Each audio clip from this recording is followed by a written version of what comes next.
his weight loss go around 8. Was it 8 or 9? I don't know how many times you guys have a weight loss shit on you.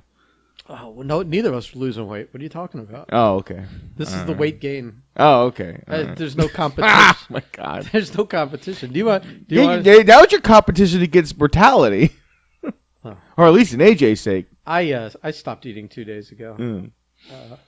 I kind of had a come to Jesus moment with myself and was like, all right, it's time to get back to the guy that was called a body guy and and start exercising and stop eating and see if I can get back there, because my swing has been pretty drastic. At least AJ lost a lot of weight, but he didn't get into this best shape of his life kind of thing that I was at for a little while there. Yeah. I was in the second best shape of my life.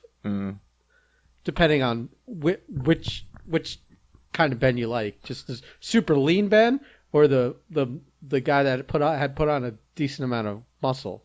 That was the second of those for a little while there. You're gonna have to play. You have to watch a lot of Rocky 3 just in loop. Get your back, champ. I don't think I need to watch it. I think I need to do it. I think I need to go. Well, both. Have it playing wander down to the beach and frolic in the water. In my knee-high socks and my short shorts. There's a lot of scantily clad Canadian tourists that you can hug midair. Yeah, they most of them not capable of jumping, but man, those Canadians down here, not now. It's summertime. They come in the winter. Oh, that's right. They flocked back north. Yeah, see, that's excusable for me, who never steps outside anymore, and yeah. And when he does, it's like one of those people that crawls out of a shelter after 2 months of never seeing sun or bright light. But I'm outside all the time. Yeah, I look like I've always just come out of a noon movie. You're starting. When you're in the dark, in those dark movie theaters for 2 hours. And I don't mean this in a terrible way, but you're starting to get the You're Alan Moore about you. Oh. Where it's like, oh, he's never left whatever, cave he bought in, 1980. Yeah. He gets out way more than I do. Well, now, I guess, because he's got, shit, I don't know. But, where you go? there was going nowhere, Your thought man. Dissolved mid-sentence there. I'm currently, kind of pissed off that this fucking storm is going to go west, and I'll have to work tomorrow. I was hoping for a 4th day off. Listen, let's get into that, because this is fucking bullshit that all of you fucks got a fucking holiday today. Have a day off on Monday. 4th of July was yesterday. But the bank observes it today. I don't care what the bank does. It's not the 4th. It's not like one of those holidays that's always the Monday of the week or the Friday of the week, and it shifts around depending on the year. It's not a set date. This is horseshit. This is my banks are now closed. My stock market is now closed. Anything that I'm interested in, all my fucking newscasters are on fucking holidays still. I bet you half the shows I watch this week are off the air, reruns and shit like that. It's fucking bullshit. 4th of July was Sunday. Deal with it. Go back to fucking work. I don't care. Listen, as someone who never got the day off ever, even when he did have like a real punch card job, because I never had a job good enough to even give me federal holidays off, paid, let alone paid. Yeah. I mean, they were probably like, well, if you want to take it off, but we ain't paying you for it. Yeah. It's kind of odd to have that. It's because I've also very rarely experienced this. It's not cool, man. It's not cool, man. I'm angry. I'm really angry. And I'm mad that this fucking again. We are South Florida. We're supposed to be the hurricane beacon of the world. We can't get a hurricane to hit us to save our fucking lives, man. I'm not complaining about that. I need a Cat 1 or 2, man. Well, you're in the business of profiting off of hurricane damage. Absolutely, man. Yeah, well, absolutely. It's so, but you know what is weirdly selfish? I kind of like that sitting through a hurricane. I find it because I remember. Was it Irma? Was it Wilma? It's because nobody's bothering you. Oh, that might be it. You could pretend you've got no reception. You can fucking. I could be alone. You can just like hit the fucking pen as much as you want, and zone out, staring at fucking Rick and Morty, eating fucking eating fucking magic brownies, and the world just disappears. You forget you have a wife sitting next to you. The whole deal. That's not true. I'm just saying, if you eat enough of those brownies. Oh well, if you eat enough of those brownies, you're not even on this existence anymore. You've moved on. You've transcended. That's a terrible lesson to learn. How was your fourth, anyways? What did you do yesterday? As to why we're recording this a day late, or uploading. We spent a lot. People are mad at you. I've already had the message, and I've given out your home address.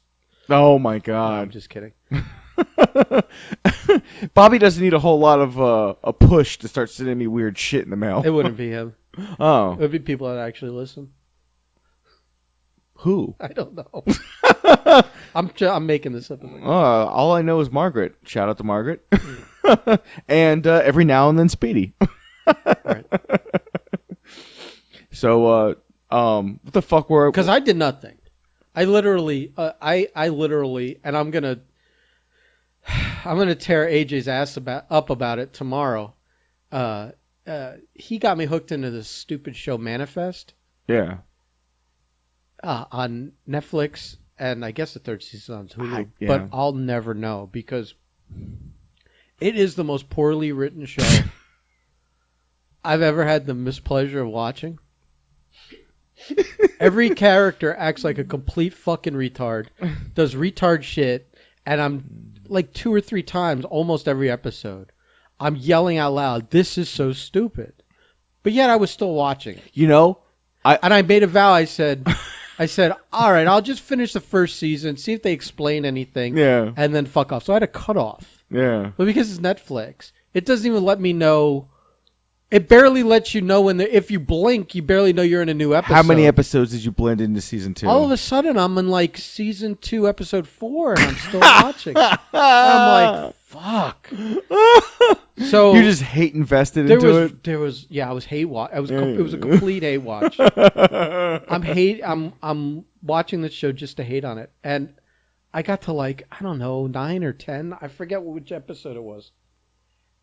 It was the worst written one yet. Like the characters were just being complete. And me and Anthony were talking about this, how like, you're like, all right, this is really. He's like, it is stupid, but I watched it. I'm like, yeah, and I'm watching it too, and I don't know why.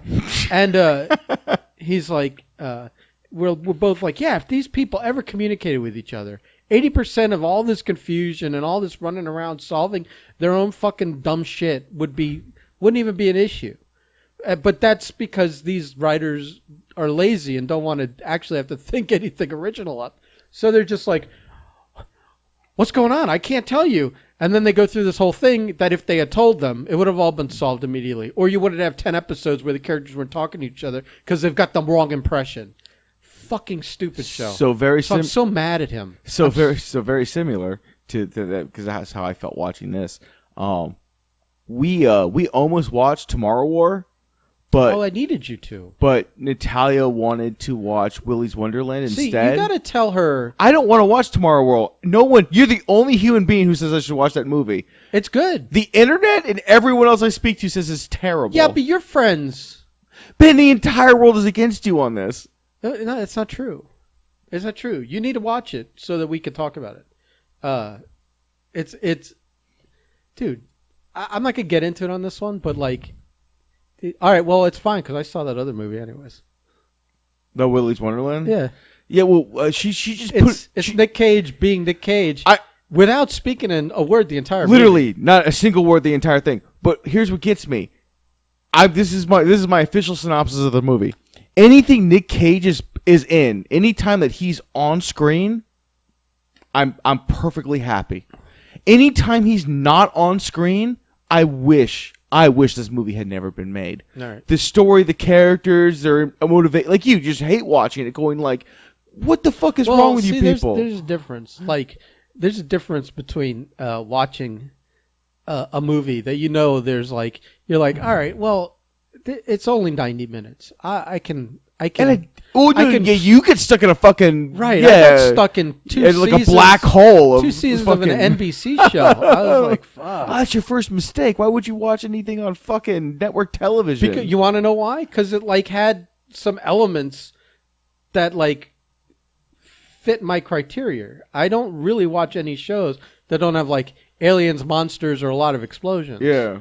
And this kind of had that like possibility of like either alien abductions or some sci-fi shit or some So I don't know. It teased me right away with the possibility of something interesting, and then I think the interesting never came.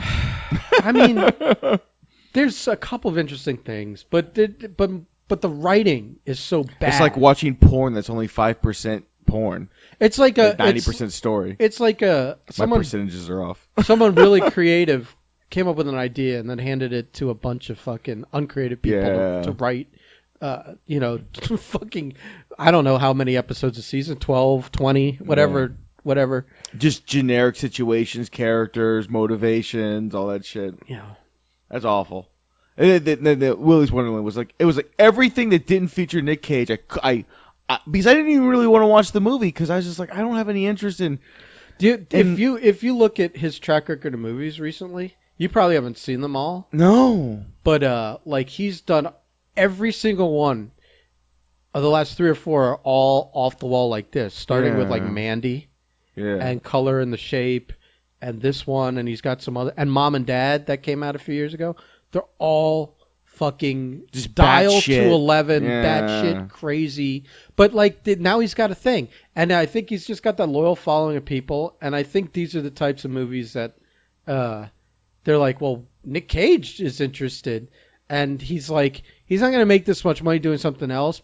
Because on these, they're willing to give him like a producer credit and let him get like some ownership. Honestly, he's getting a piece of it ownership-wise, I think. I think he's just, this might be like the equivalent would be like me just wrestling backyard shows from here on out because fuck the industry kind of thing. Because it just seems like he's actively avoiding doing, like you see him in a studio thing every now and then, but whenever he's in a studio movie, he doesn't seem to be enjoying his time. I don't think he's being offered that stuff as much. I think it's like Keanu. For a little while there, he wasn't doing studio movies.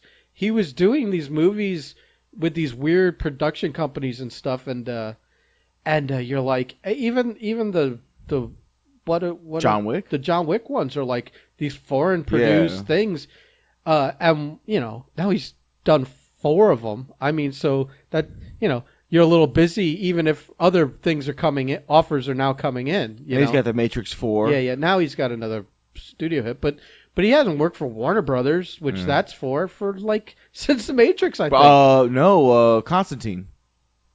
Constantine was after the Matrix 3. I don't know. Yeah, I don't know. I want to say yes, but I don't know. I feel like this is the Nerdcast.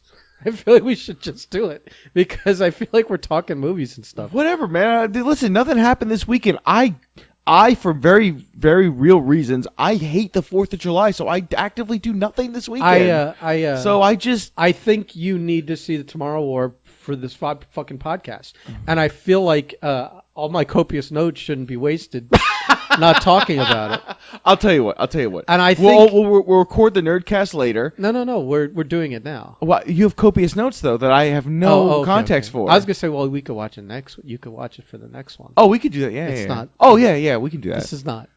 Yeah. I mean, well, I don't know. It's not like people are gonna be upset that we didn't talk about it the day after it came out. I wish they would. It's a holiday weekend. I wish we had people to be upset. Odds are more people are less likely to have seen it because they're traveling and doing holiday stuff, and enjoying their fucking bullshit Monday off.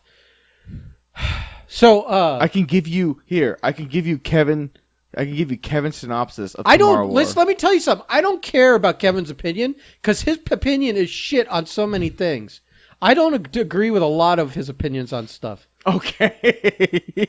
I've heard his opinion on stuff. I don't say, you know what? Save it for fucking when we talk about it. I'll save because it. In fact, I'm going to screen cap it right now. And what are you, screen capping a text? You can't pull your text back up? Dude, listen, as much nonsense as him and I talked during the week about basketball and all the sports and all kinds of other shit, by the time I get to it, I won't be able to find that fucking text. I see. You know what he's doing?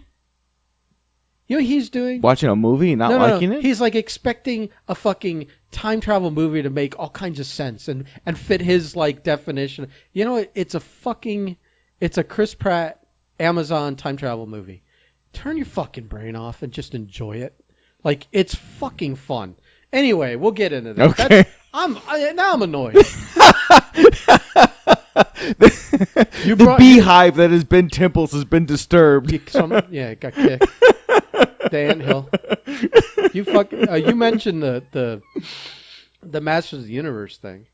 Yeah. There's a new. Did you see the new trailer? Yes, I did. Yes, I did. And it didn't help his case for getting like picked apart this last week or so about people thinking that he's making a Tila show instead of a He-Man show. What? There's a lot of rumors that he's made her like the main focus of the show. I will say that, but just by taking the context of the trailers and putting it together, she does have like a very specific character journey. It looks like, and I think. Well, I think Revelation. I think he even said Revelation is the fact that she finds out he's He-Man in this. Like the only 3 people knew, or 2 people knew he was He-Man. 2 or 3 people. She never found out. I thought it was an open secret, Ben. She never found out. I thought it was like, oh yeah, it's He-Man. Oh, where's Prince Adam? I don't know. I think they make him Prince Adam scrawnier in this. Yes, I like that. By the way, it's like that helped. Like a Chris Evans transformation. Yeah. Because the original He-Man show, you're like, come on, man. He just took his shirt off. Right. Right. It's like, I think it's even the same exact haircut. Yeah, and everything. it's terrible. Right. It's like literally, dude, he just took his shirt off, man. Yeah. So, yeah, it's not even like he puts a pair of glasses on or something, you know? Yeah, that's pretty, that changes everything for me because I've always assumed, like, come on, man, everyone knew. Come on, no, stop. No, apparently, like. So the whole crux of the show is no one knows Prince Adam is He-Man. No, well, not the crux of it, but apparently, like, I guess what's the not enchant? Is it the Enchantress? Whatever's the good witch. Evil. Is it Enchantress? I think it is Enchantress. Maybe. I think her and like I don't know, and like one other person other than the fucking tiger, maybe Orko. It was a very I saw Kevin Smith talk about it. He said it was like a list of like 2 or 3 people. Yeah, that actually knew. I think Man at Arms knew. Maybe. Oh wait, but you know what? Now that I'm thinking of looking at the trailer, the way that they show him once and he's like this wandering nomad, maybe he didn't and he found out and he was like, oh, fuck all this. So apparently, like there's a lot of rumors and he kind of addressed them, said, of course it's not the Tila show. I mean, you can't do He-Man and the Masters of the No, it's like ridiculous. That. Yeah. And if she has a character arc, good, okay, cool. Right. But in this new trailer, it doesn't help his argument because I think it gives her a little too much shine. So he was getting beat up for that. He was also getting beat up for like an old tweet or something that said he was never a fan of Masters of the Universe. And then like in one of these promotional things, he was saying how he always grew up loving Masters. So he was kind of like a little bit of a hypocrisy. Yeah. And it's like he got a gig. Let's see if he did a good job. And if he fucking got hyperbolic or he lied or whatever to hype his fucking project. If the project's good, who cares? Right. Oh, he lied. He never liked He-Man. And now he's saying he did. Well, who cares? And let's all be honest here. It isn't exactly on the rank of lies. Yeah, cosmic lies. Yeah, that's barely. But let's be honest here. It isn't like it's going to be all that difficult to improve He-Man.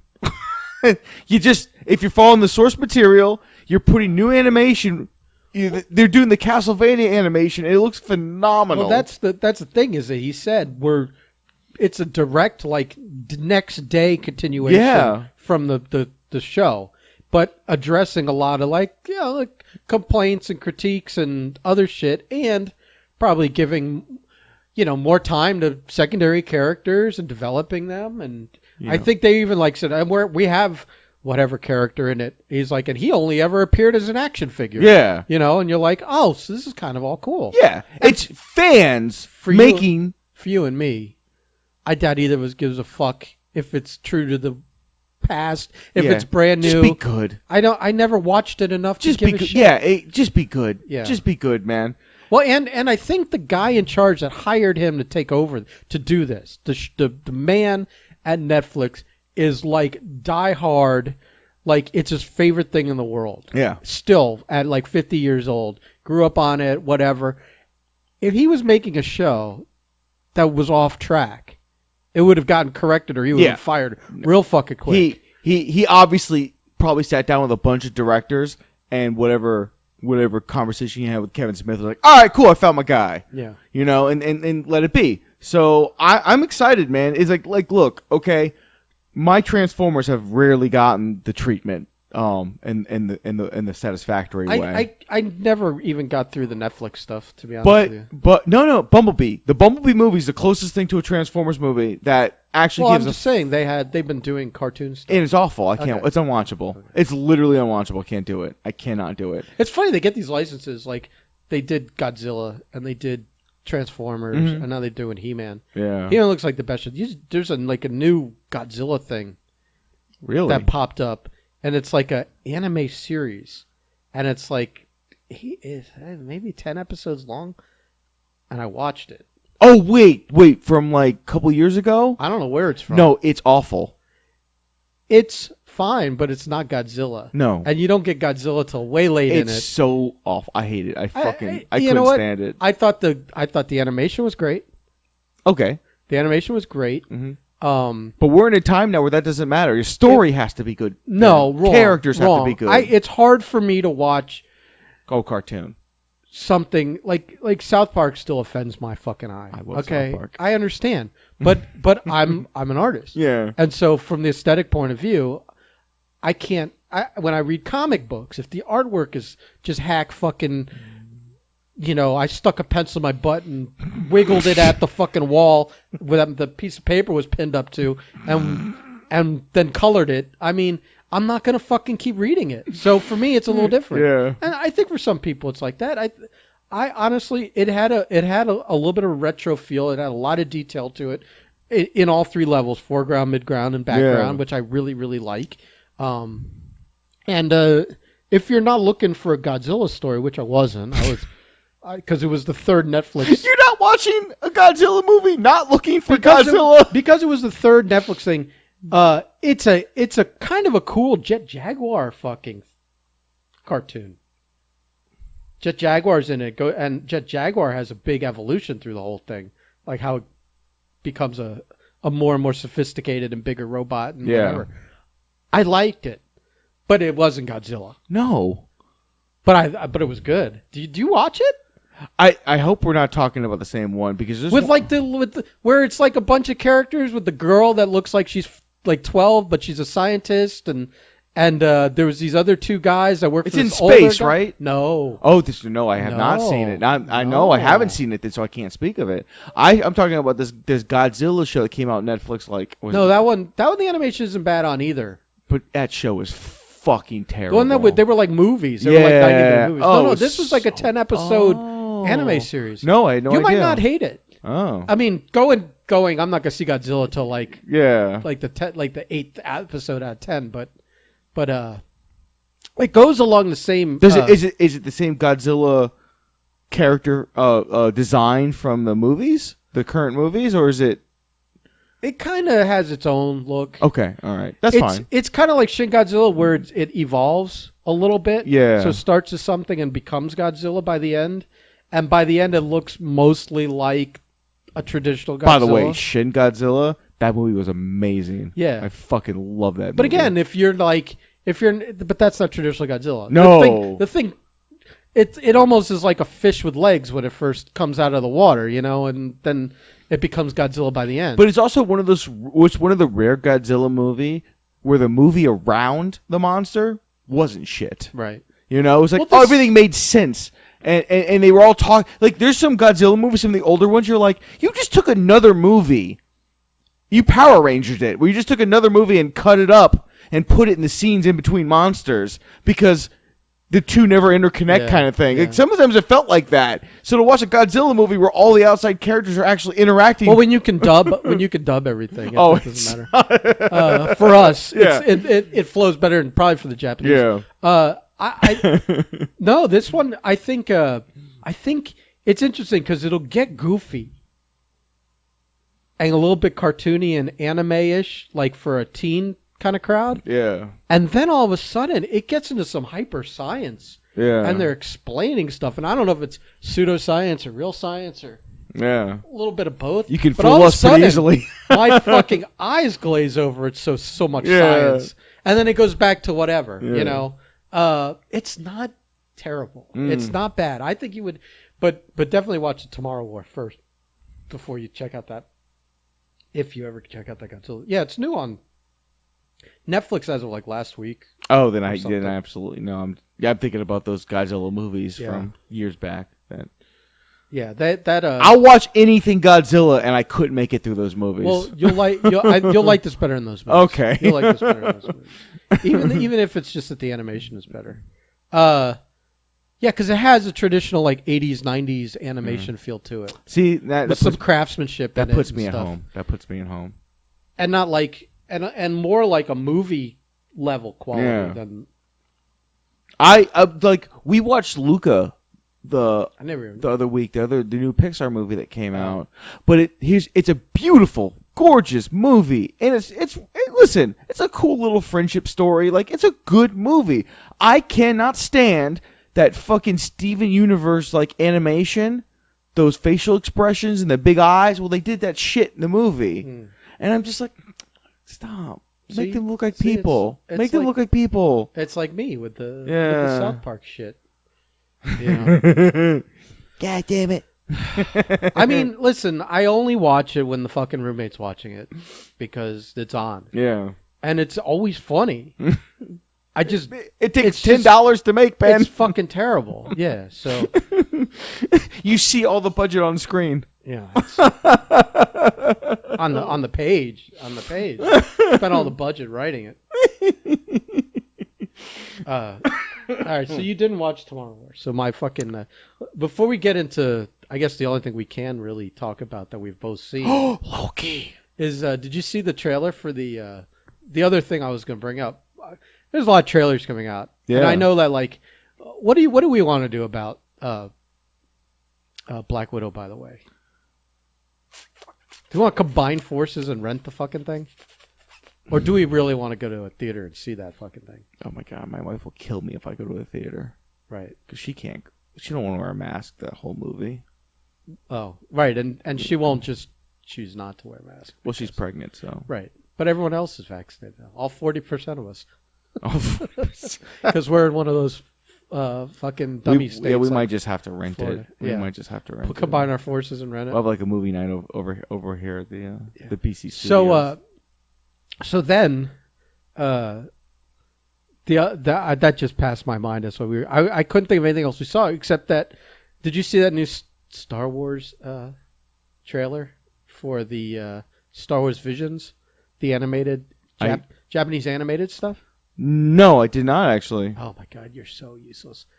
So much downtime and none of it. I didn't even know it existed. None of it. It never came across my radar. All right.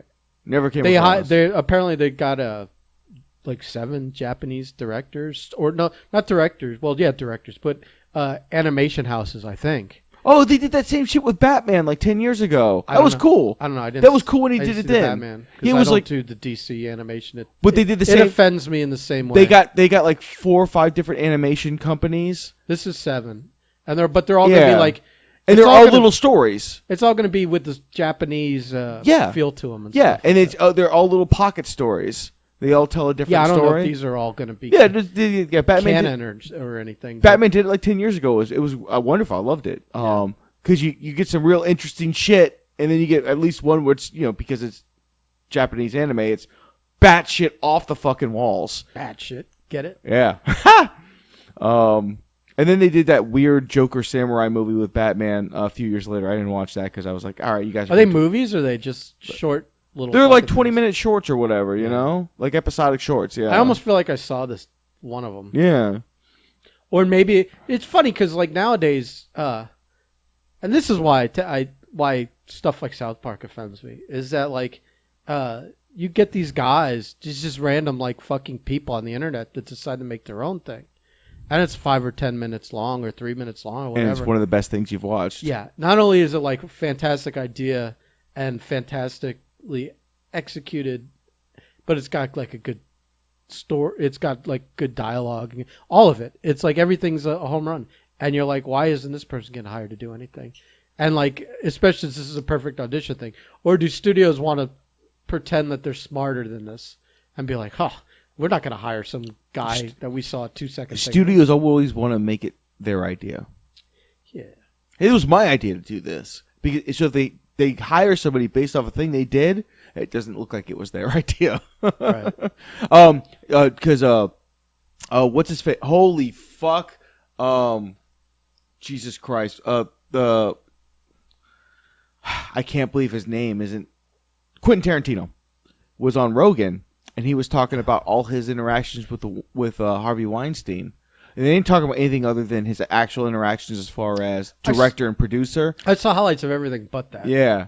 And it was just basically like you had to you fought with him, and if you fought with him and you won, he would like pause and always go, "We'll just know that it was a Weinstein company that came up with that idea that we're going to use for your movie," kind of thing. Like these high executives on these movie studios have to find a way that they can take credit for this, or they don't know they can't accept it. I suppose it's weird. I don't understand it at all because he kept saying he's like, "Oh, they didn't want Travolta for the longest time." He had to really convince them for Travolta. And then even at the end of that day, it was just like Harvey was just going like, okay, it was my idea kind of thing. So, yeah. If you go out there and you make a fantastic fucking X-Men short where we're like, holy shit, that's the X-Men. Right. Oh, wow. You shot yourself in the foot. You'll never get... Well, you know what? With Marvel and Feige, you might get the job, actually. They look for like young brilliance. Yeah, they want that kind of stuff. Yeah. But if you did the same thing with like Superman, yeah, you're fucked. Well, that Warner's definitely an old school fucking studio when it comes to that stuff. Yeah, they're set in their ways, and that's why the thing Marvel did that was the smartest was like we're just gonna do it ourselves. Like they cut through all that hundreds of years of fucking garbage, and they just started all new. Well, they took some gambles at first. Also. I still love some of the gambles people didn't like. Yeah, well. I'm not saying bad gambles. I mean, Incredible Hulk was a good movie. No. I'm saying like Robert Downey Jr. was uninsurable. I mean, that was a gamble. You didn't know if he was gonna like stay sober through the whole thing. So it's weird how it got to Robert Downey Jr. Because I saw the cast list, who they tried out for it, and you watch it. Well, Tom Cruise was. That was in the 90s. The notable, no, he was in. Oh, was it his movie to lose? They weren't trying to make this movie in the 90s. Then Iron Man could never have been made in the 90s. That's fair. Technology. Oh, my God. No, not technology. Just nobody was going to spend money on obscure fucking third-level characters. They weren't household names. Even by 2008, man, like, before that Iron Man trailer came out, if you walked around people, non-comic book fans, and you start talking about Iron Man, they would think you're speaking another language. Yeah, but that's my point is that Marvel decided to get in the business. Yeah. And they at least out all their good characters. Oh, yeah, did they? So that they had to take the risk. You think if they could have sold the rights to do an Iron Man movie before that, they would have? I still think... They were collecting every check they was offered to them for I still think that of the three mains, I still think Captain America was the hardest movie to make. And I think Iron Man, you get the right guy to do it, and you have the technology to do it. You can make a decent Iron Man movie. I think Thor's all mythology, so there's a couple different ways you can go about it, but you'd always make it work. But Cap, man, but we're not. All things being equal, maybe, but a comic book company starting a movie studio. Oh, and that was the first battle. It was. That was a big swing. It was whatever movie they did first was going to be the most difficult. Yeah. So, I don't know how we got onto that. I don't know. We were talking about Star Wars Visions and. Well, now that we're talking about Marvel, we can, we could talk about Marvel's Yes. first villain, and arguably still its best. He wasn't their first villain. He's Avengers' first villain. Yeah. I mean, yeah. I mean, Obadiah. The Avengers first. Yeah, the Avengers first but villain. like there were No. Obadiah Stane was the first. movie villain. Yeah, movie villain. Yeah. But I mean, like in the comics, also, I think it's the Mole Man, I guess. Oh, stop! I'm talking about Right? Fantastic Four was the first launch of the new MCU, sir. MCU. Well, listen, some people have aren't just watching movies, so All right. Well, we've yet to see any mole people. yeah, that's true. So Well, once we get one of those, we'll know that we'll start retconning shit. Okay. we'll know that the Thing is not far behind. Yeah, man. So Loki episode 4. Holy shit. Yeah. Holy shit. That was great. I want them to fuck, but I don't know if that's gonna happen. Here's the thing. Everyone's acting like it's a big surprise. I'm like, this is obviously where they're going. It's obvious. No, that I he's mean gonna... Owen Wilson even said you Yeah. fell in love with yourself. How Yeah. Loki is that? You know? I loved it, man. Oh, it was so great. It was so great. And all it took was them holding hands and looking at each other, and all of a sudden, hey, you ever seen a branch like this? yeah, Oh, yeah, never. yeah. So, apparently, the whole fucking elaborate plot she had been doing for all that time and killing fucking time cops and whatever else to get like 50 or 100 of these things to go fuck the timeline up, to get them out so she could go after the Yeah. complete failure. Yep. They almost, Like all Loki plots. right. Yeah, I guess that's true. Although she's technically, trying not to be a Loki. Yeah. She's being a Sylvie. No. And, As she so eloquently put, yeah. I'm the first Sylvie. All right, that's great. You're still Loki. But listen, I love the fact that they just, once they introduced the idea, they just went full bore into it. Yeah, well, they gotta fuck now. And if they do that, the timeline is going to go absolutely fucking nuts. Yeah. Which is weird to me because I'm pretty sure in the comics Loki has fucked himself more than once. I think it's it's more changing the nature of the character Oh. than actual. It's like, I think with the two of them finding each other, they're starting to validate each other, and they're not only caring for somebody else, even if it is themselves, but then they're caring about themselves, which is like a thing that I think Loki doesn't care about himself. I think. Oh, okay. I think he's been, because they kind of doing this episode with the Sif thing, and Owen had been doing it the whole show, putting him down, saying you're nothing, you'll always be this, you'll always be alone, blah blah blah, and then even Owen reinforces it later, where he, like when they become friends for real in this episode. Where he's like, just because people told you that you're of no value or whatever he said, you can be the good guy. You are the good guy. Yeah. If you want to be. And I think all that is like, it's a real, like, people were complaining that this is like kind of a repeat of Loki where he already had his redemption arc, but I think this is a completely different redemption arc. Yeah. This is changing the character at his very core.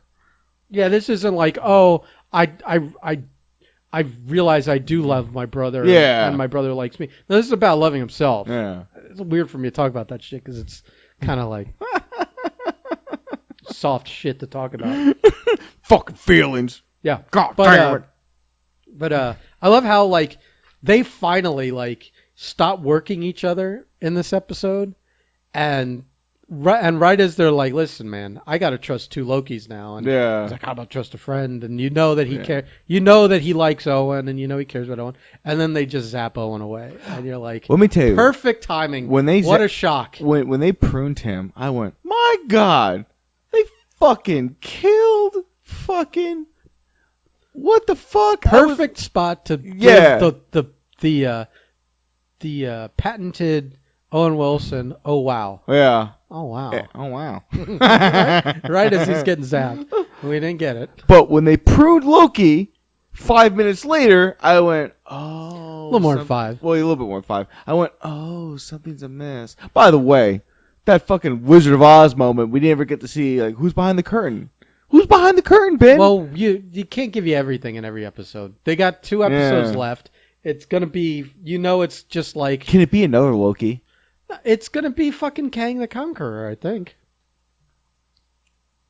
It's weird. Because it's all leading to that. Because I don't think Jonathan Majors has been... It's time stuff. Yeah, because he's in Quantumania, but I saw the... But wouldn't it be smarter to introduce him in something like Loki? So when he pops up in Quantumania, the ball's fucking rolling. You don't have to have a 30-minute origin story with him or anything. Yeah. He's just there. You know who he is, and you're like, oh shit, because you realize it's a big deal.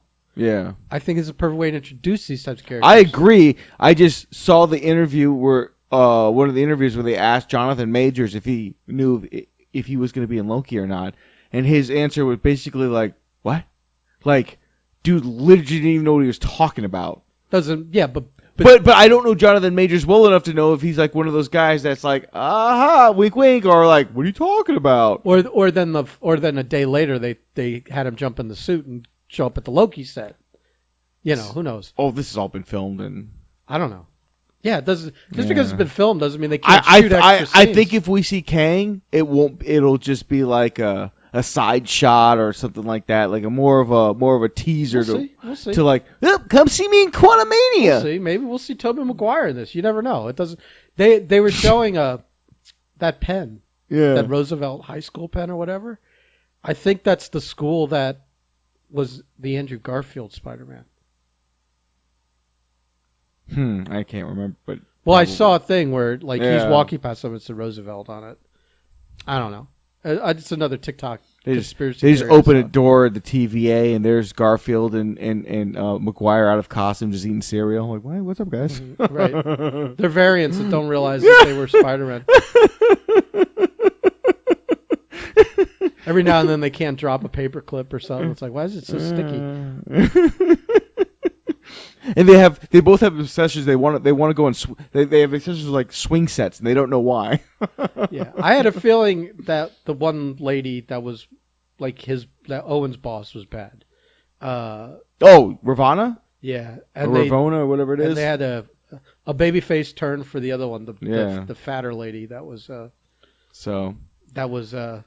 mind controlled last week. Yeah. Good acting by these people, like her facials when they're in the rain and she's showing her old life. Yeah, that was like some really good acting. And I was wondering though, like, why did they do the scene where she gets to break down and cry in the rain? Like, wouldn't you want to see that full emotional transformation? Like we did. Even with it being dark and raining. Yeah. For me to say that was good acting. Oh no, it was phenomenal acting. That means that I just felt like they cheapened it by putting it in the rain. It's like I feel like that might even actually be a tool. Like impactful emotional things happen in the rain. Fair enough. Like notebook type stuff. You know what I mean? I feel like that may have been a tool. Like, we're not sure how this could go, but if it's raining too, it adds mood to the thing. So that was cool. I guess, I don't know what happened to her. She threw the sword and then jetted. She didn't even jump into the fight. No, she did. She got knocked down. Oh, did she? Yeah, she got knocked down. It was a great swerve that he got zapped. But that's what you get for leaving people unconscious and not dead. Yes. And it leads us to really the only thing worth talking about in Loki episode 4. Well. And that is Crocodile Loki. Well. Which opens up something that you and I... Thunderfrog. Thunderfrog? Yeah. Thunderfrog is the only reason. Well, they had the old school Loki who looked a little bit cosplayish because it looked like he was wearing... It was the creator! Spandex. He's wearing his own costume. That was Richard, the guy that created Loki.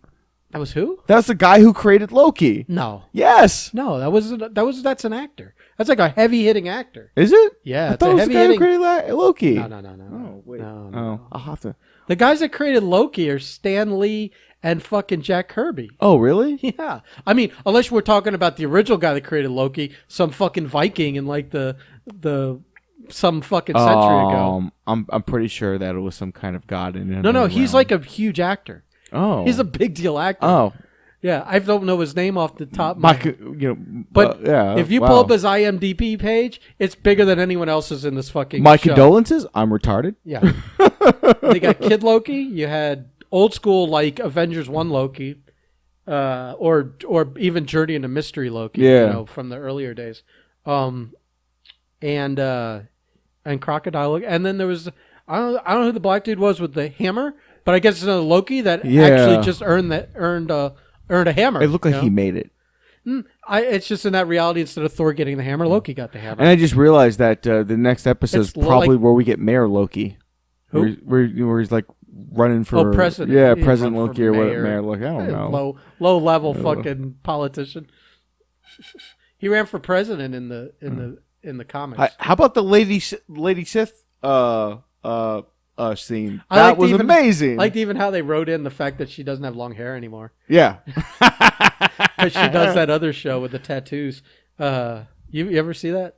Oh, no. She woke up like naked. They found her. She'd been missing or something. She woke up like naked, buzz cut, and she had mystery tattoos all over her body. And they're like, and now it's solving what the mysteries are about. And, Yeah. Every tattoo is like it's almost like if you watch The Blacklist and every week it's like the sub-villain of the week that they're trying to catch. Yeah. Every week there's a new tattoo with a new mission goodness. or something.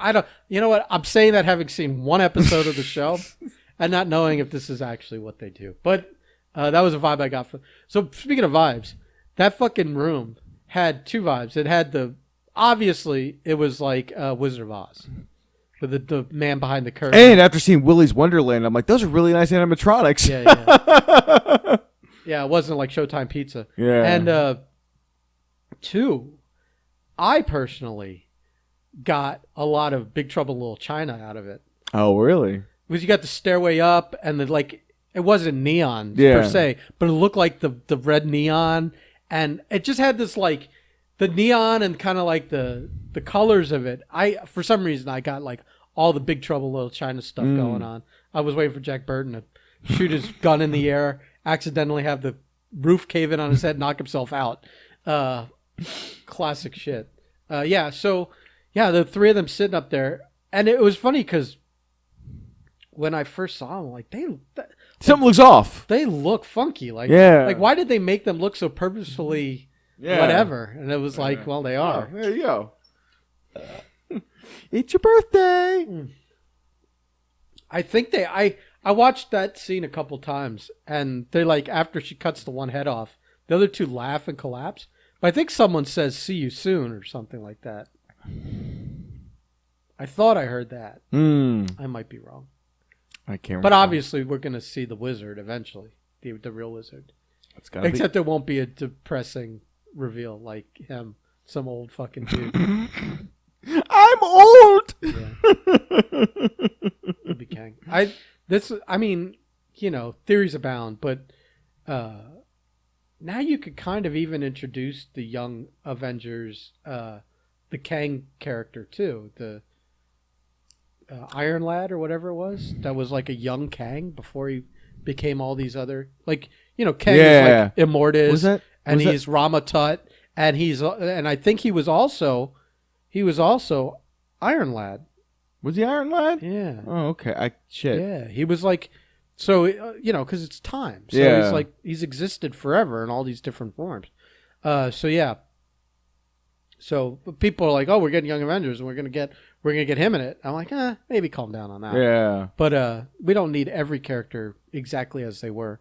And we could even replace a few with. Listen, they've well laid a bunch of Young Avenger eggs. They're on the right path. Yeah, and even if you wanted to introduce, like, if one of your Young Avengers was Kamala Khan instead of Iron Lad, it's whatever. Yeah, it doesn't have to exactly be the original team, anyways. Yeah. When has Feige ever done that? Yeah, we didn't get the original Avengers team. Right. It's like, sometimes, or be like. We can't do that storyline because we don't have the X-Men, that kind of shit. So. I'm still a little pissed they didn't have the balls to do the Hank Pym domestic abuser storyline, but I understand. I mean, there's still time. I don't think it has the same emotional pull. I feel like Marvel / Disney. Jesus. Don't need any wife beaters. No, they don't. They don't. They catch enough flack for bullshit. But it was one of my favorite scenes in the Ultimates when they really leaned into it. And then Cap he put her in the hospital. And then Cap beat the shit out of Giant Man. Yeah. That was one of the best things ever. I fucking loved that whole thing. It was great artwork. Yeah. See, artwork. You talk about a comic, and I remember the artwork in it. So that's why I'm picky on that animation shit, because it sticks with me.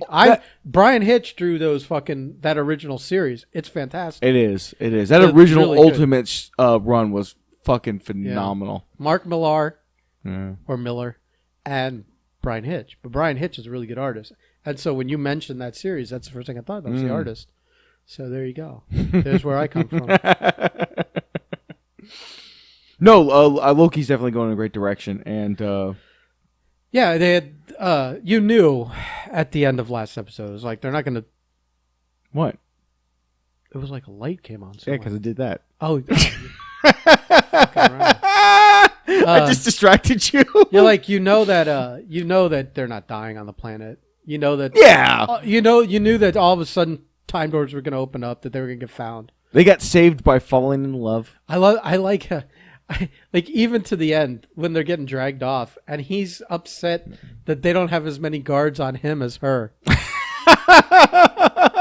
Like there's still that ego thing. There's still. It just seems weird. The competition. It just seems weird for like the first 2 episodes. She was like this murdering, insane person, but then like the second that she was revealed, she killed a few people, but they were. Man, when she killed those TVA guys in like the tent and shit, you're like, this is oh my god. Yeah, but 2 things. They'd been evaporating people forever anyways. The pruning doesn't evaporate you. Well, we didn't know that at the time. And 2, you go to Escape from New York. 2, it's her life or theirs. By the way, if we don't see Snake Plissken in the next episode, if she doesn't kill those people, they're going to prune her. Yeah. I don't think she was crazy, insane, but or murderous. If she could have gotten away with what she was doing without killing them, that would have been fine too. But she had to set traps for them to get the devices. Yeah. I don't know. It was whatever. I mean, they're all random. They're disposable because they're variants. So if you kill them, there's already a version of them in the real world anyways. Yeah. So, now, granted, the Lokis are all alive. So I don't know if that's a planet full of variants. Planet full of Lokis. I mean, you feel like Owen Wilson's still alive. Wow. And how many Owen Wilsons are still alive? How many Mobies? How funny would it be if, like, everyone finds the cluster of themselves? So when you go to that planet and you're, like, wandering around, it's like it's like 4 of every time you encounter a group, it's all the same person. Oh my god, just bands.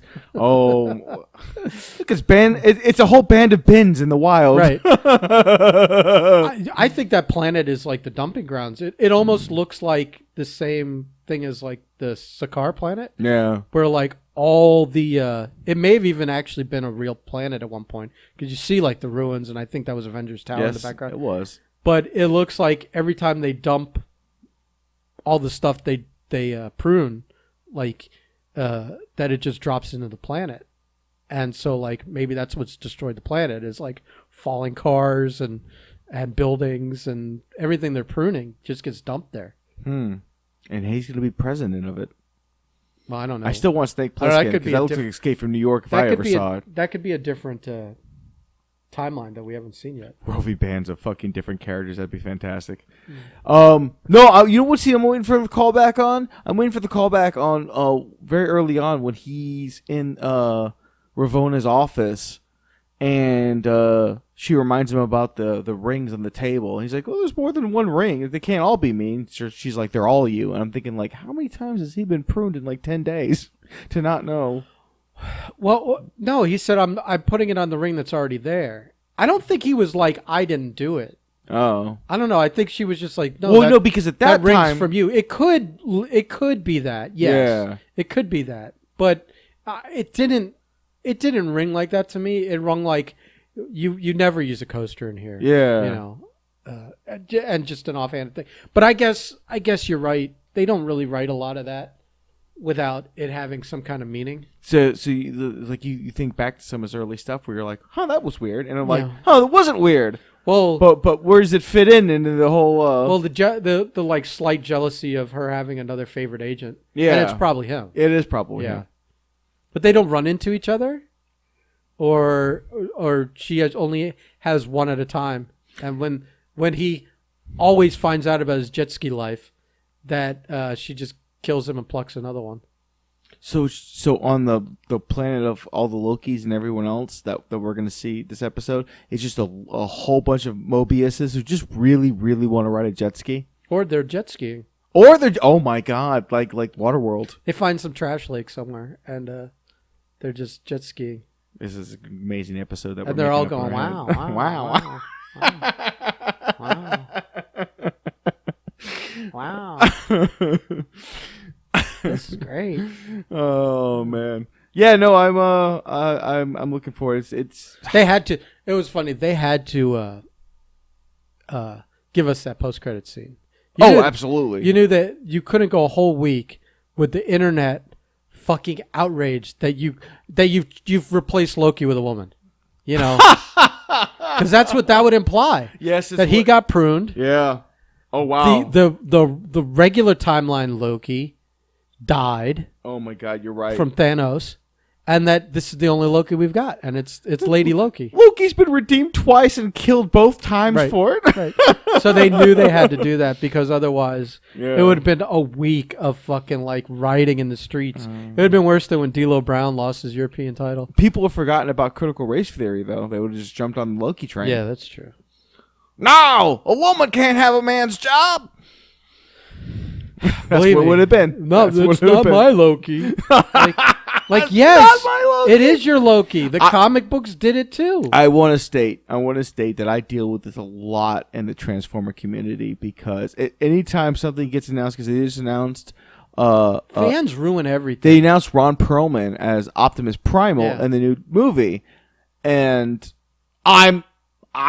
Beast Wars was like my thing. So the guy that did the voice for Optimus Primal, Beast Wars, Beauty and the Beast. He was the Beast in Beauty and the Beast. It's full circle. You didn't even need a tinfoil hat for that. And Gary Chalk was my Optimus Primal, and he's done a lot of the voiceover work for Transformers throughout the years. What was that? Optimus Primal? Yeah, they're bringing in the Beast Wars characters. See, I don't know series anything. now. I just know Optimus Prime. I don't know what an Yeah, Optimus so Primal is. but Is that a Optimus Prime that turned into a fucking tiger? Or gorilla. something? He turns into a gorilla. I think I broke Ben.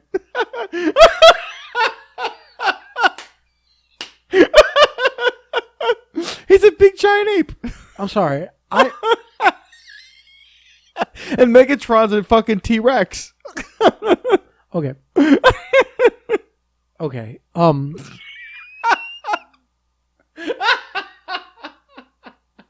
Hold on a minute. I broke Ben Tempos. I'm really trying to wrap my head around this. See, okay, here's what I thought. Hold on. I thought Beast Wars. Oh my goodness. I thought Beast Wars was like kind of like the Dinobots, where Optimus Prime was still Optimus Prime, but you had these new characters that were like animal themed. You're right. You're right. They're completely different. Optimus Prime was a completely different character than Optimus Prime. The Beast Wars take place. No, but I'm saying like Optimus Prime would be in this, but he would be a fucking truck. That's correct. He's going to be a truck in this movie. Optimus Prime is in this movie, but they're also going to have Optimus Primal in this movie. Oh, it's a different fucking thing. Yes. Okay, that's Yes. more excusable Okay. than like if it was Optimus Prime all of a sudden, because we're calling it Beast Wars and we want to sell fucking... Oh, you thought he's going to be like a 50-foot giant ape? Yeah. Okay. I thought all of a sudden he downloaded like a new update and now he could turn into a fucking gorilla. Oh. And I'm like, oh my God. No. This is what I get for not knowing. No. They're just they're just capitalizing on the on this minor Beast Wars resurgence that's come up with the fan community. Well, you always say you liked it, so I guess. Oh no, Beast Wars was great, and the animation. It was one of the first shows that had CGI. So it was that first season. It's rough. there are some moments where you're like, all right, because there was like that reboot and something else, and they were just trying to figure it out. around the same time they did that Starship Troopers cartoon? Because I remember that being like all computer, and it was. In fact, I think it might be before Starship Troopers. I mean, around the time though. Yeah, around that time. Yeah, and it's rough, but the story and the characters were great.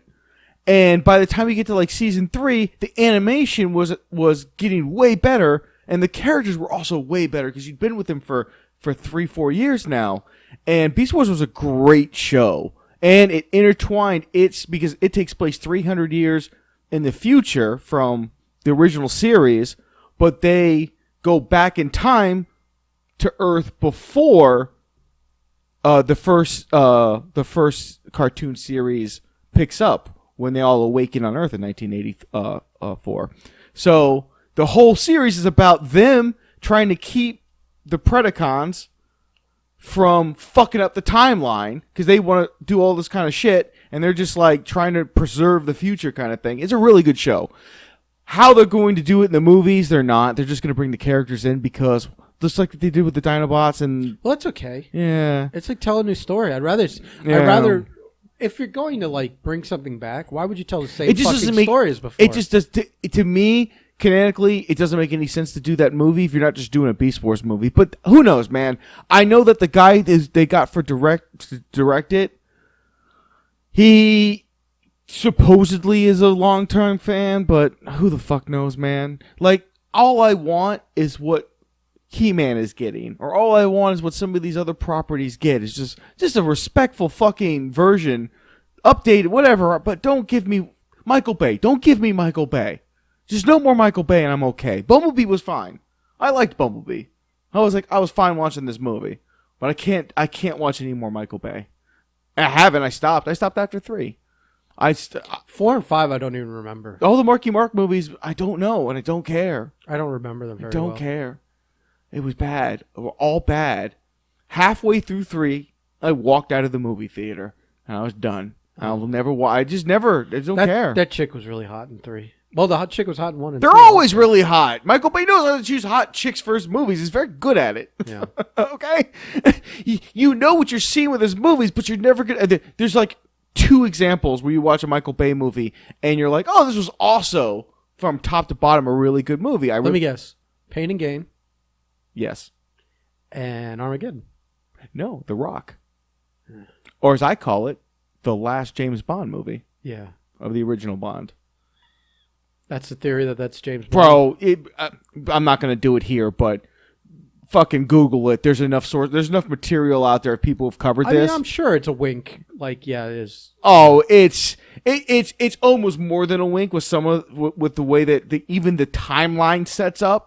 But yeah, it's definitely a big. I mean, even watching the movie as a kid, you're like, oh, it's James Bond. Did he try and fuck anyone in the movie? What? Did he try and fuck any ladies? That would have been. There were no ladies for him to fuck. Well, you should have had one just to have that scene. That'd have been two. That'd have been 2 on the nose, I think. Fair enough. Come on. Yeah, I don't think there was. When you're 99% there. No, because it was all about him trying to make it up to his daughter. Because he had the daughter played by Claire Forlini from Mallrats. Oh yeah. Yeah. Smoke show. Yeah, she was. Or is. I don't know. She did some... I don't know where she is at this point. She did some booze commercials a couple of years ago. What, booze? Yeah, like whiskey or something like that. And she was so hot still. Mm. Yeah. She has that voice. She's like Scottish, I think. She is. Ugh. Scottish or... She's from the Empire. Okay. Somewhere. But I think she's Scottish. Irish or Scottish. She's not. She's one of those. She's not English. She's one of those actors. You know, she has like one of those voices where you're like, oh, like I'd kill a man if you asked me to in the kindest way possible. I don't know if we've seen something where she had her actual accent. I probably have. I just can't fucking immediately recall. I don't know, because a lot of things I've seen her in, that's because they're American productions. Yeah. She's talking American, like Mallrats. And see, even more sense, because, it makes more sense that she's faking an accent, just like her dad, James Bond. He wasn't faking one in that. He was just straight up. Wasn't he talking? Oh, that's right. No, I'm sorry. I don't think Sean Connery's ever changed his voice. I don't think Connery does accents. No. He did Yellowface once in that Dr. No. Right. Holy shit. He did. They did the. Oof. They kind of did the bowl cut wigs and kind of spruced up the eyebrows and made them look a little more Chinesey in those. It wasn't. It was Japan, wasn't it? Yeah, Japanesey in that. Easy peasy. It was. It was a little touch and go on that one. Yeah. Well, some of the James Bond. Yeah. Those movies are a little bit Me Too-ish nowadays. Also, just tad. Well, the new one has the first female James Bond. What? The first female 007. 007? Yeah, double agent. Double agent. She's 007. She's the new I think she's the new 007. In the new one coming out? Yeah, because he's retired. Passing. Oh. Yeah. So he's and so they pulled him back in. Yeah, something like that. Yeah. Godfather 3'd him. Because at this point, James Bond movies just become Mission Impossible movies. Yeah, the last two didn't have a lot of like spycraft in it, you know. No, the one was like a Home Alone. That the last right. They go to his parents, his old family estate, and he's booby trapped the whole thing. Yeah, that's right. They're kind of forgettable. The Mads Mikkelsen one with the card games, I really like. Oh, Casino Royale? I really like that, except in that one, they keep preaching you have to play the players, not the cards. Yeah. But then he wins with the cards. He just has the unbeatable hand at the end. Yeah. It's like, play the guy. Yeah. That's the whole thing you preach, the whole movie. Play the guy. But what's her name's in that? Eva Green. Who is like, I think one of my top 5 favorite women to look at in a movie for like the last like 15 years or so. Every time, even still when she pops up in something, I'm like, well, I have to watch this. Even if it's reminiscing about a boner of years past over her. She's constantly working still. She's like became a really good actress. There's a show she did called Penny Dreadful. I never saw it, but I recall. Which was on Showtime for 3 seasons. And it had her, and it had a good cast in it. But it was like, it was kind of like League of Extraordinary Gentlemen a little bit. Like the main bad was like, there were some main bads, there was like demons, and there was Dracula, and you had a Frankenstein monster, and Dr. Frankenstein in it. You had the portrait guy that doesn't age, but his portrait does. What's his name? Oh, Dorian Gray. Dorian Gray's in it. You had Josh Hartnett's a werewolf in it. Oh, you wild Josh Hartnett sighting. Yeah. Oh. And this is like late 1800s, early 1900s. So it's like a cool time period. Speaking of James Bond, Timothy Dalton plays a father figure in it, and his daughter was Mina Harker, who, was part of the fucking all that Dracula stuff that they're telling. It's fucking really good show. I wish more people gotten into it. Gothic horror. I don't know. They did it for 3 seasons. They wrapped it up. And then like years later, they came out with like a new one, which was like a more modern story out in like California, dealing with like LA, and had some like the Mexican stuff in it, and like some of their folklore. And I think it was early. It was like 1930s maybe, because there was like Nazis in it, but we weren't at war with Germany yet. They were like infiltrating. Yeah, it had been the late 30s, early 40s. So yeah, it was shit. It was absolute shit. But that first series was like, man, it was great. Part of it was because Eva Green was in it. And, she's 2 things I like about her is that she's doesn't mind doing the kind of movies I like, which are like all these, like I said, monsters, aliens, explosions type movies. She was in like the prequel to 300. I mean, sequel to 300. She's done a ton of shit I like, but also she doesn't mind like getting naked too. So I really appreciate it. It's not shy about that at all. Just really fucking generous about that, to be honest with you. You know what a good show was for that was Rome. For people getting naked, and it was Spartacus because I think it was Spartacus was very gratuitous. Yeah, and sometimes you had a little you got a lot of Xena Warrior Princess in that. Oh yeah, she got naked a lot, Yeah. but unfortunately, some episodes you got more fucking cock and balls, full frontal cock and balls than you got. Well, listen, Ben, then you got boobs and bush. Okay, listen, it's a give and take here. Okay, equality, sir. It's equality. I'm just saying. You got to have one for the other. I'm Okay. just saying. And Spartacus was a little stylized. It was almost like biting off 300 a little bit. I felt. Yeah, like it was weird because it was following kind of what Rome had kind of done, like visually the way it was filmed. But then it went a little crazier. They chopped that dude's fucking dick off. I was like, all right, man, I don't know. No, but I mean, it was stylized like that, like visually, a little bit. I think like some of the actions. I felt like they did the speed up, slow down stuff. Oh, probably. You know what I mean? I have to go back and watch. Didn't that dude die like halfway through making the show or something? Yeah. He had like cancer, and then they had to like do I think they waited a year for him to get better to do and so they did like a prequel season or a spinoff, and then he died, so they had to replace him to continue doing the show. It was never anyways. the same. Yeah. Yeah, something weird like that. I remember he was a good actor. I remember too. we were trying to book him for we were booking a bunch of those people. Oh, that's right. When we were working for SuperCon. That's right. And he was sick and he couldn't come. Yeah. Yeah. I think we knew before a lot of people did Yeah. because we were trying to book him. Or had booked him and he had to cancel because he was he had like something lymphoma that. or something, I think. I think we knew real early on that. Just like almost like Chadwick Boseman, where it was just like out of nowhere he was sick, and then before you know it, it's like, whoa, he can't do anything. Yeah. He did. Now he lasted longer, but yeah, it was just crazy out of nowhere. Yeah. Ugh. Well, I think he did a lot of stuff too. I thought he did I think he did I don't remember the actor's name, but I think it was one of those where he was sick. They paused production. I think he got better and then he got sick again. It was like almost like it was like he got better and then he got sick again. And it was all quick, which meant maybe he never got better. I don't know.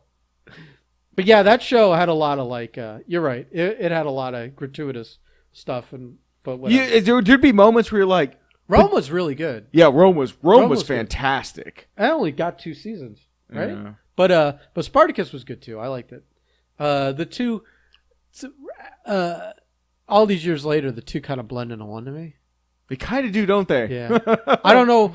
I know Lena Headey was in Rome. Yeah. And I know Lucy Lawless. Lucy Lawless and that dude from the Mummy movies. Oh, that's right. Was in Spartacus. Oh, that's right. Shit. Remember the jerk off brother? Yeah. That was always like scheming and scamming. He's in a lot of stuff. He pops up in a lot of shit. That's a journeyman actor. It pays to be a good character actor in Hollywood. But he's been like a visible face for a long time in Hollywood. Yeah.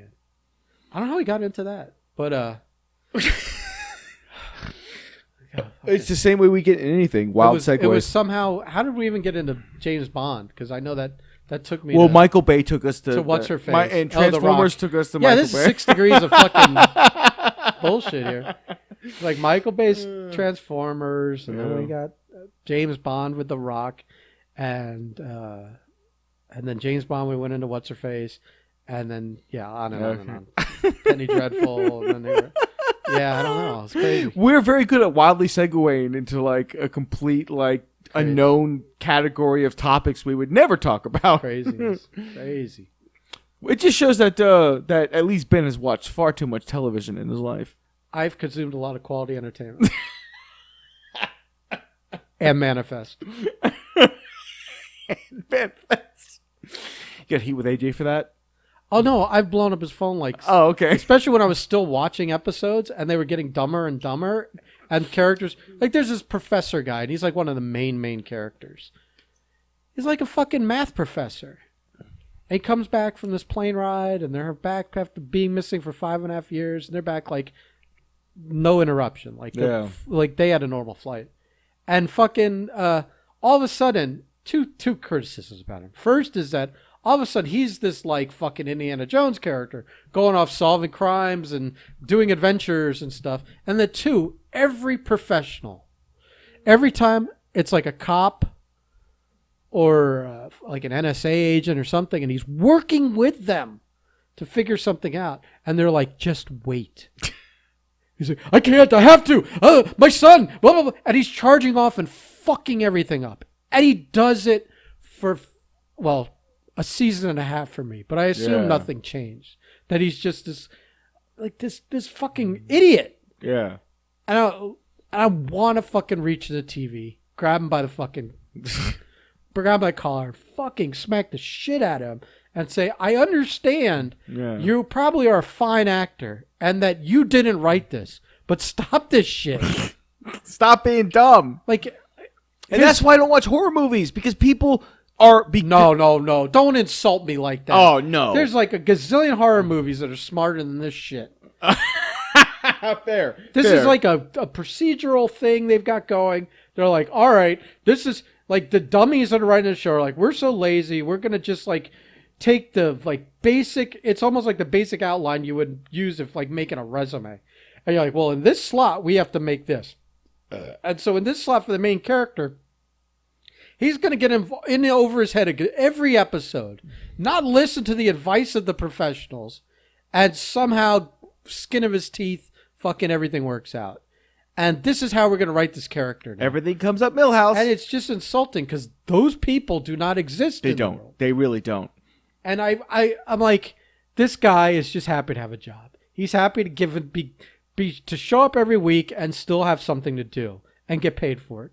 But I wish he had fucking enough spine to be like, this doesn't make any sense. Yeah. People don't do this. This isn't how the world works. This isn't how even fictional worlds work. It was the same when I was watching the Willy's Wonderland. And I'm like, all these kids deserve to die. They're... Well, in fairness, a lot of them do.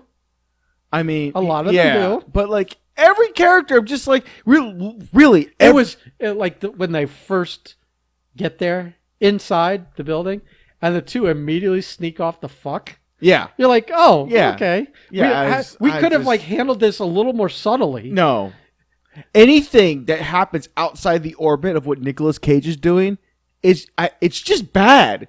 But everything Nicolas Cage is a part of, I enjoyed. I couldn't tell. I love the breaks, no matter what. Supposed to be autistic or something.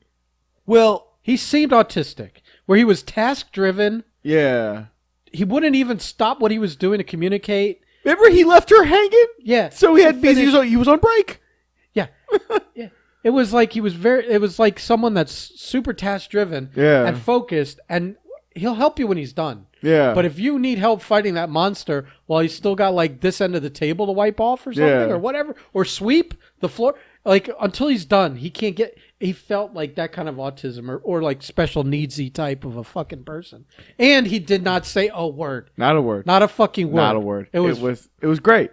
It was great. And it's funny because you talk like, I mean, Seth Rogen talked about it on a talk show. I forgot which one. I think it was Conan. Yeah. About how like he accused him of stealing his character, right? Yeah, and how he wanted to be a crazy Rastafarian or something like that. And one of the like Nicolas Cage is off the fucking wall. What was the role he was auditioning for? It was like so off. Yeah, the mark. I can't remember. But I mean, it was a Rogan. It was production. It was one of the Rogan stuff. And then when because they were going to cast him, like fuck yeah, we want Nicolas Cage. And then when they did that Franco movie, where he was that character, basically exactly what. Yeah.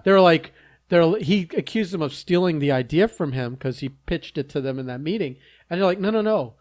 This is based off a real person. This is how the real person is. You can accuse us of stealing your idea all you want, but this is based off a true story, and in the true story, this character is like this. I forget if it's a real rapper or something like that. It was fuck. It was that Spring Breakers movie, wasn't it? Can we talk about Spring Breakers? Oh my god, I've never seen it. Just how it's Jackie's favorite movie? That's right. It was Jackie's favorite movie. Jackie. It was like his new favorite. I think before that, what was it? There was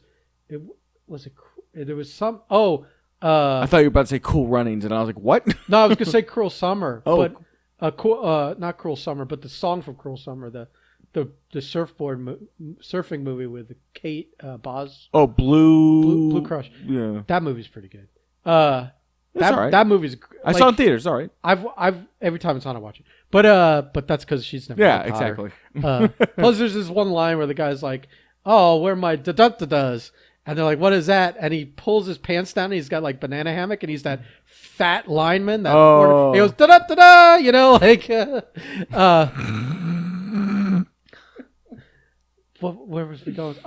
It was that fucking Justin Meets Kelly or whatever that fucking. Oh movie is. God, that was his favorite movie, and I was so thankful he got off that and on to Spring Breakers. And I've watched Spring Breakers twice. I mean, there's a lot of ass to look at in that movie. And Franco does a fucking great job as a fucking crazy lunatic. yeah. But I would have never put it as my favorite movie. But it always makes me laugh that that was his favorite movie, and that it relates to Nicolas Cage in some fucking way now. No, it goes back to like you know that they had something completely different for that movie. And Nicolas Cage looked at the script and goes, "Well, this is what I'm gonna do." He's like, "I'm interested, but only if we can Yeah. basically turn everything on its head, and I Yeah. could do a character where I never speak." It's almost like Mad Max. Almost. First one, Yeah, almost. You know, it's like, oh, it's Mad Max with murderous kill robots. And, you know, if Chuck E. Cheese tried to kill you. By the way, the whoever made the practical effects, the robots and all that, wonderful. Wonderful. Did you stick around for the credits? Because we got this wonderful thing during the credits where they played a song. And I love when they do this. Sometimes a movie, they'll hire a guy to make a wrap-up song for the movie, and all the lyrics are just talking about what just happened in the movie.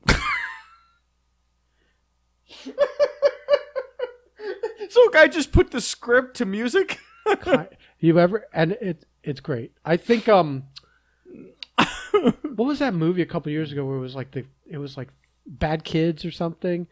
And all I remember was in the trailer, the CPR dummy goes flying out the fucking window of a car, and one of the kids like freaks out over it. I forget it's an R-rated movie about these three kids getting in trouble over the course of like a day or two, and it's a fantastic movie. Yeah. I wish I could remember it, but in that movie also, I think in the credits when they sing it, also Grandma's Boy. If you ever watch Grandma's Boy, in the end credits.